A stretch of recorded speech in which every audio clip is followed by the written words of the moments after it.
જય મોગલ મિત્રો, બધાને હેપી ઉત્તરાયણ। અમારે હીરબેન કાનાને લઈ અને ઉત્તરાયણ મનાવવા માટે મેળામાંથી આવી રહ્યા છે। આપણી ઉત્તરાયણની શરૂઆત આપણે કાનાથી કરશું। કાનાને મેળામાંથી લાવી તેને પણ પતંગ અને દોરી પણ આપી રહ્યા છીએ અને કાનો પણ આપણે પતંગ ચગાવશે।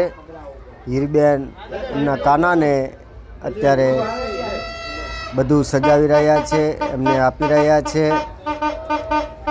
અને હવે હીરબેન પતંગ લઈ અને પતંગ ચગાવવા માટે તૈયાર થઈ ગયા છે, મેળા ઉપર આવી ગયા છે અને હીરબેન હવે પતંગ ચગાવશે। પાટણની અંદર ખૂબ સારી ઉત્તરાયણ છે।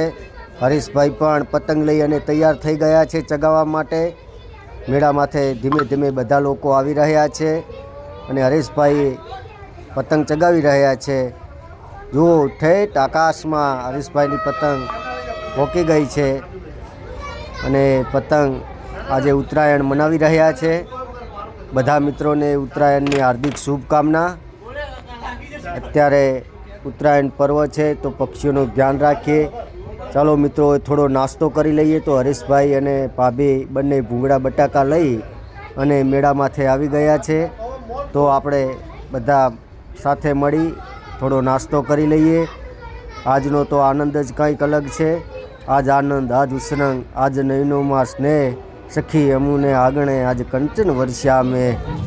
મિત્રાજ ભૂંગળા બટાકા ખાઈ રહ્યો છે, પણ એનું ધ્યાન લૂંટવામાં છે। એ અમારે લૂંટણિયા કવિરાજ તરીકે પ્રખ્યાત છે, તો ભૂંગળા બટાકા ખાવામાં ધ્યાન નથી, એટલું એનું જુઓ લૂંટવામાં છે સાહેબ ધ્યાન। લૂંટણિયા ગઢવી અમારા જો પતંગ લૂંટવા માટે જઈ રહ્યા છે। ભૂંગળા બટાકામાં ધ્યાન જ નથી એનું અને અમે બધા નાસ્તો કરી રહ્યા છીએ। હરીશભાઈ અને કહી રહ્યા છે લૂંટણીઓ, તો મિત્રાજ પતંગ લૂંટવામાં જ વ્યસ્ત છે। મિત્રાજને પતંગ લૂંટવાનો બહુ રસ છે અને મિત્રો ચગાવવા કરતાં લૂંટવામાં બહુ મજા આવે છે, એટલા માટે જ અત્યારે મિત્રાજનું બાળપણ જુઓ, તમે જોઈ રહ્યા છો કેવું એનું ધ્યાન લૂંટવામાં જ છે। અત્યારની અંદર ઉત્તરાયણના સારા એવા પતંગ પાટણની અંદર ચગી રહ્યા છે અને હવે લૂંટણિયા મિત્રાજ અમારે પતંગ ચગાવવામાં આવી ગયા છે। જો મિત્રાજનો પતંગ અત્યારે ખૂબ ઊંચે સુધી ચગી રહ્યો છે। અત્યારની અંદર મિત્રાજભાઈ પતંગ ચગાવે છે, પાછળ હેતુદાન ગઢવી પણ પતંગ ચગાવે છે। દરેકને હેપી ઉત્તરાયણ। પક્ષીઓનો ખ્યાલ રાખજો।